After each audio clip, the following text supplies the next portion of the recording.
La guerra soviético-afgana duró 9 años y se considera una parte importante de la Guerra Fría general entre los Estados Unidos y sus aliados y la Unión Soviética.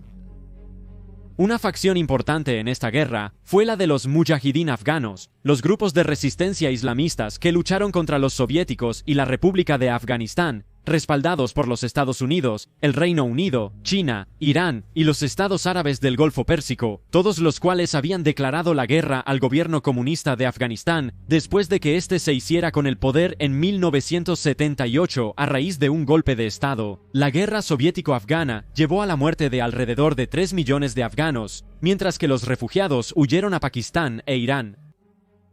Hasta el 11.5% de la población de Afganistán fue asesinada durante el conflicto, a veces referido como el Vietnam de la Unión Soviética. En este episodio exploraremos la batalla por la colina 3234, que tuvo lugar justo un año antes del final de la guerra soviético-afgana, en enero de 1988. En esta batalla, miembros de la Unión Soviética, apoyados por la República de Afganistán, fueron atacados por más de 200 rebeldes, mujahidín y mercenarios pakistaníes. El conflicto resultante resultaría en más de 200 mujahidín muertos en un solo día. Bienvenido a Guerras del Mundo.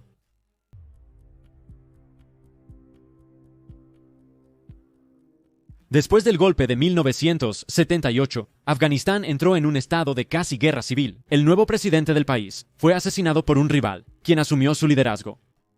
Después, la Unión Soviética se involucró cuando desplegó miembros de su ejército que entraron en Kabul, mataron al nuevo presidente y nombraron a un leal soviético para que tomara el control.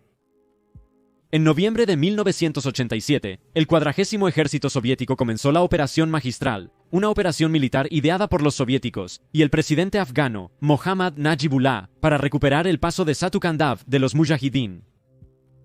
El paso era solo uno de los muchos caminos antiguos de montaña que habían sido tomados por las fuerzas rebeldes durante los años 80 y conducía a la ciudad de Khost, a lo largo de la frontera con Pakistán. Era la única vía terrestre hacia la ciudad. Controlado por los mujahidín, el gobierno y los soviéticos no podían utilizarlo, viéndose obligados a traer suministros por aire, lo cual era costoso y arriesgado, ya que las fuerzas rebeldes ahora estaban armadas con armas capaces de derribar helicópteros y otras aeronaves. La operación magistral se puso en marcha después de que las conversaciones con los mujahidín fracasaran, al igual que las negociaciones con la tribu local Jadran, en gran parte debido a la determinación de Jalaluddin Haqqani, el líder de la red Haqqani, quienes formaban parte de las fuerzas rebeldes involucradas en el conflicto.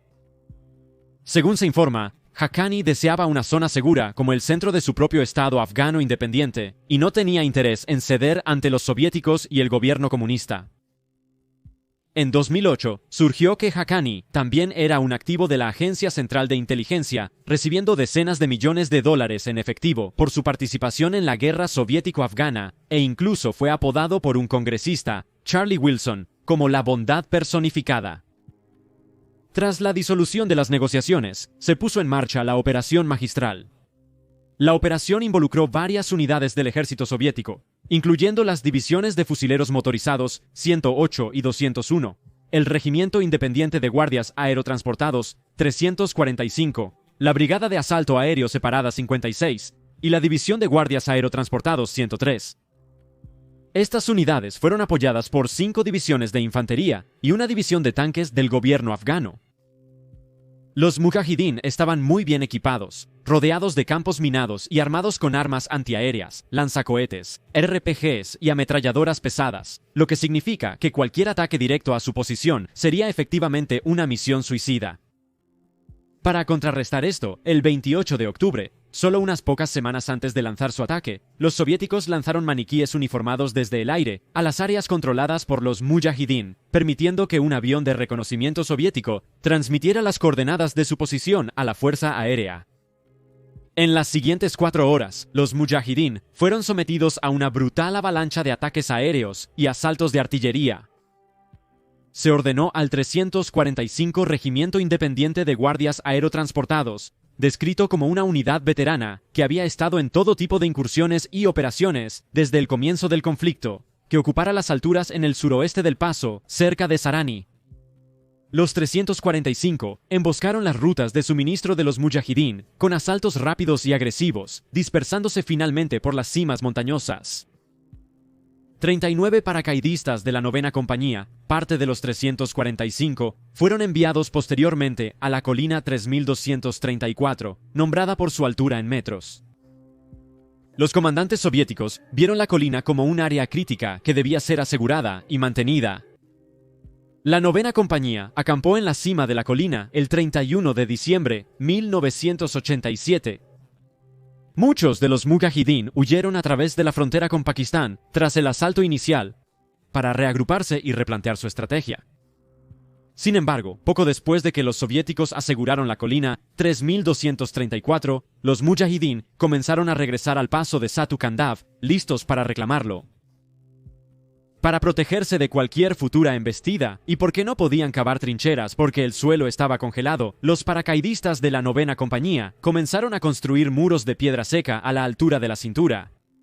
Sin embargo, también sabían que no estaban listos para un fuerte contraataque.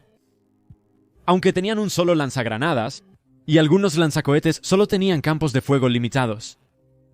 Sin embargo, el paso estaba asegurado, por ahora, y la ruta costera de la Gardaí se abrió a los viajeros por primera vez desde 1981.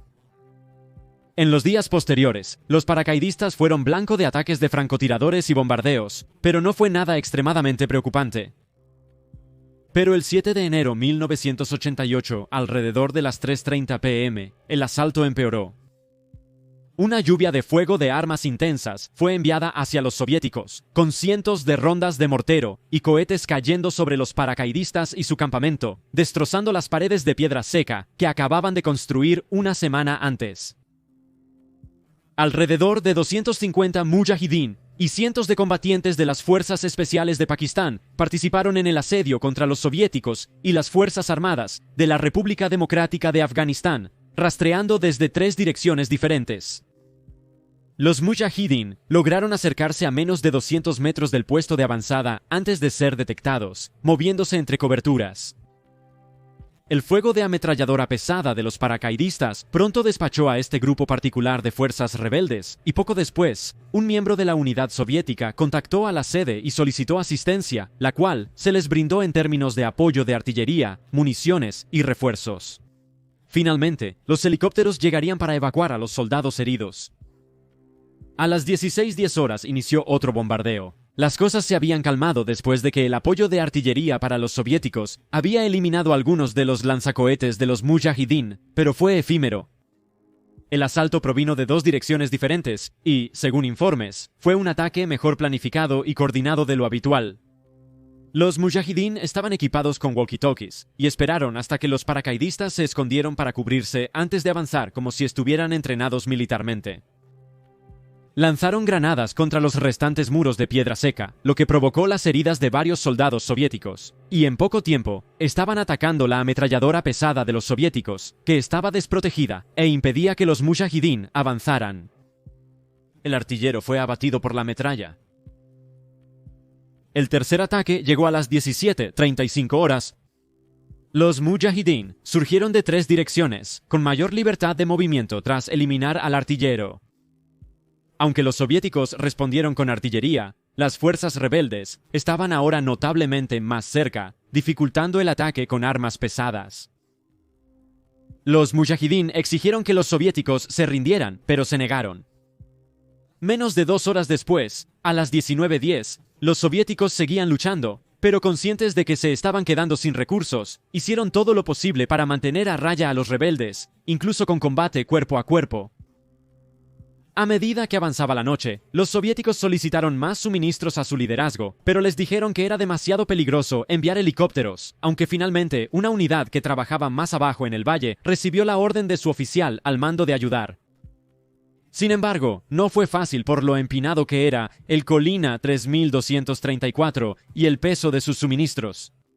Caminaban lenta y cuidadosamente.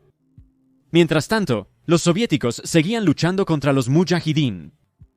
Después de 2 horas y media de comenzar su ascenso, la unidad de respaldo alcanzó la cima de la colina 3234.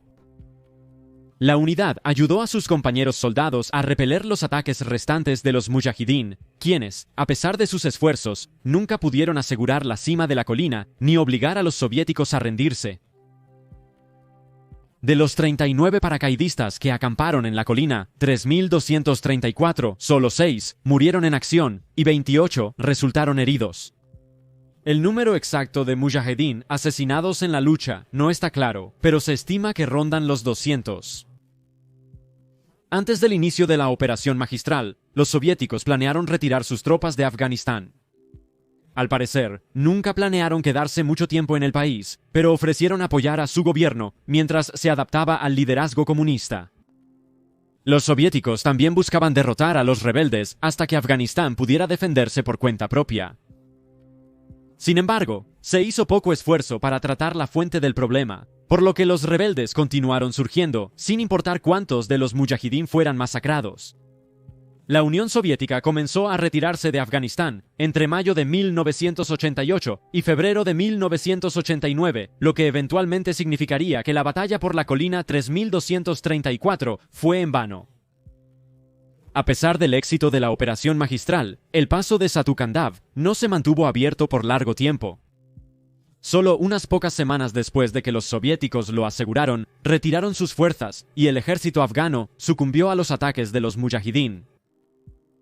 A fines de enero de 1988, semanas después de la batalla, los mujahidín recuperaron la zona